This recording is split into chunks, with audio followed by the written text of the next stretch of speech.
نبی کی سنت پر چلتے ہوئے ہم ہدایت کی دعا کرتے ہیں اس آدمی کے لیے، وہ جے چشتی کے لیے بھی، ایف رضوی کے لیے بھی، اور یہ حقی مارنے والے کے لیے بھی، کہ 1857 سے پہلے اپنی کوئی مسجد بتا دو۔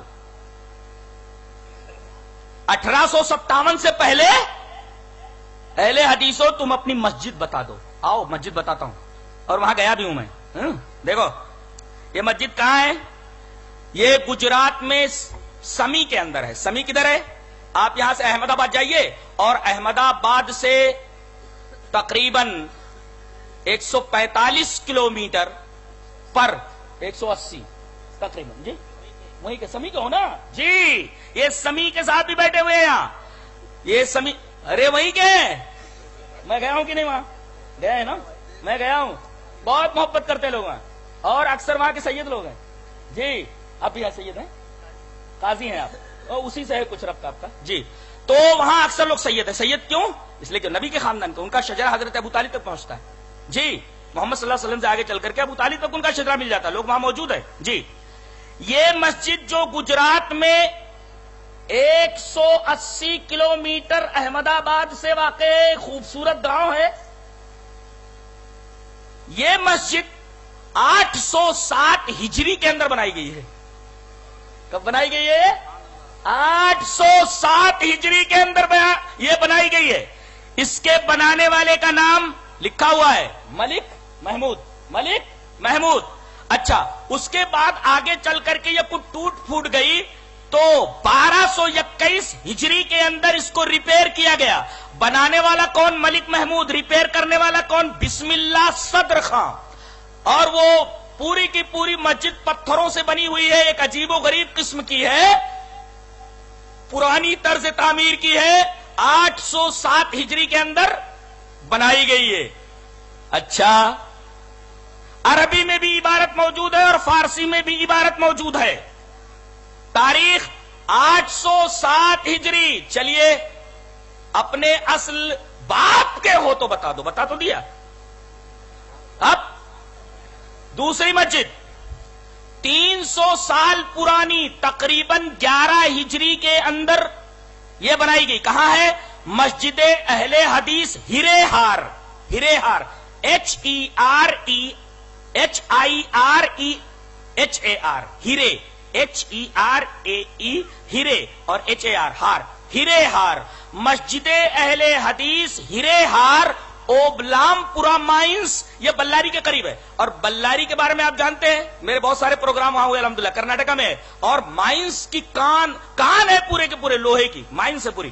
تو مسجد اہل حدیث ہرے ہار، اوبلام پورا مائنس، رائے درگ، یہ دوسری مسجد ہے، 300 سال پرانی، تقریباً 11 ہجری کے اندر بنائی گئی۔ بولو 1857 سے پہلے کی یہ دوسری مسجد ہے اہل حدیث۔ تیسری مسجد تو یہ اس گاؤں کا نام ہے دیون ہلی۔ دیون ہلی یہ جائے پیدائش ہے سلطان ٹیپو رحمت اللہ علیہ کی۔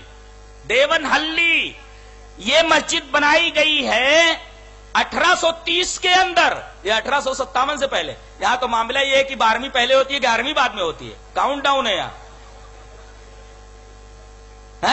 پہلے 12ویں پھر 11ویں ہوتی نہیں ہے، پہلے 12ویں ہوتی پھر 11ویں ہوتی۔ یہ خرافات ہی میں کاؤنٹ ڈاؤن ہوتا ہے، کاؤنٹ ڈاؤن مانے الٹی گنتی جی۔ تو دیون ہلی میں یہ مسجد 1830 کے اندر بنی ہے۔ یہ تیسری مسجد کا ثبوت دیا ہم نے 1857 سے پہلے۔ چلو ایک تو گھلوا دے دی، گھلوا ایک مانگے تھے ہم نے 3، اس لیے کہ نبی کریم صلی اللہ علیہ وسلم جب بولتے تھے تو 3 بار بولتے تھے، نبی کی سنت بھی ادا ہو گئی، 3 دلیلیں دے دی گئی، اب چوتھی گھلوا لے لو۔ گھتوا، گھتوا، اچھا گھتوا جی، وشاکھاپٹنم کے اندر آج میں نے پتہ لگوایا، بیچارے گئے وہاں جمعیت کے لوگ، اس مسجد کو پوری، میں نے کہا کہ ذرا اس ایریا کا نام بتاؤ جہاں مسجد ہے اور کب کی ہے۔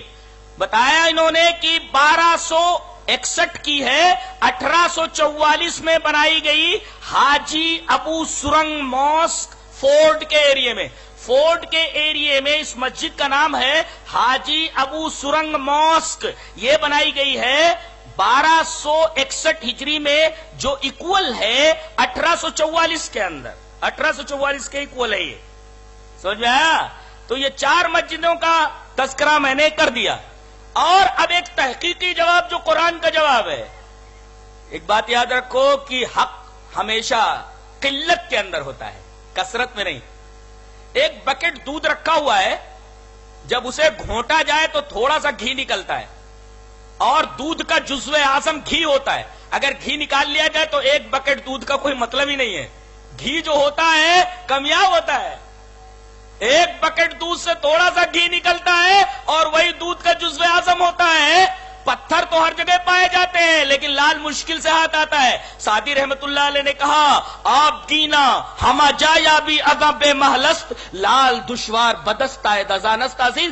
شیشہ ہر جگہ پایا جاتا ہے، اس وجہ سے بے قدر ہے، اور لال مشکل سے ہاتھ آتا ہے، اس لیے جلدی ملتا نہیں ہے۔ تو جو چیز کم ہوتی ہے، کمیاب ہوتی ہے، وہ بڑی قیمتی ہوتی ہے۔ اور اللہ نے فرمایا وَقَلِيلٌ مِّنْ عِبَادِيَ الشَّكُورُ، میرے شکر گزار بندے کثیر نہیں ہوتے بلکہ قلیل ہوتے ہیں، قلت تعداد ہوتی ہے ان کی۔ ارے بنی اسرائیل کو مسجدیں بنانا جب منع کر دیا گیا کہ تم لوگ مسجد نہیں بنا سکتے، اس لیے کہ وہ کمزور تھے، قلیل تھے، تھوڑے تھے، وقت کے حکمرانوں نے ان کو آزادی کے ساتھ مسجد بنانے نہیں دیا، تو اللہ تبارک و تعالی نے حکم دیا۔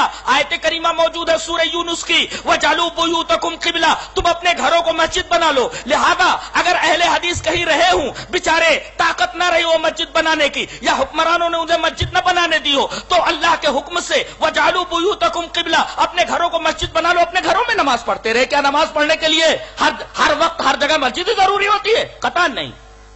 یہ ایک تحقیقی جواب ہے جو دیا گیا۔ لہذا اب ہم تم سے سوال کرتے ہیں،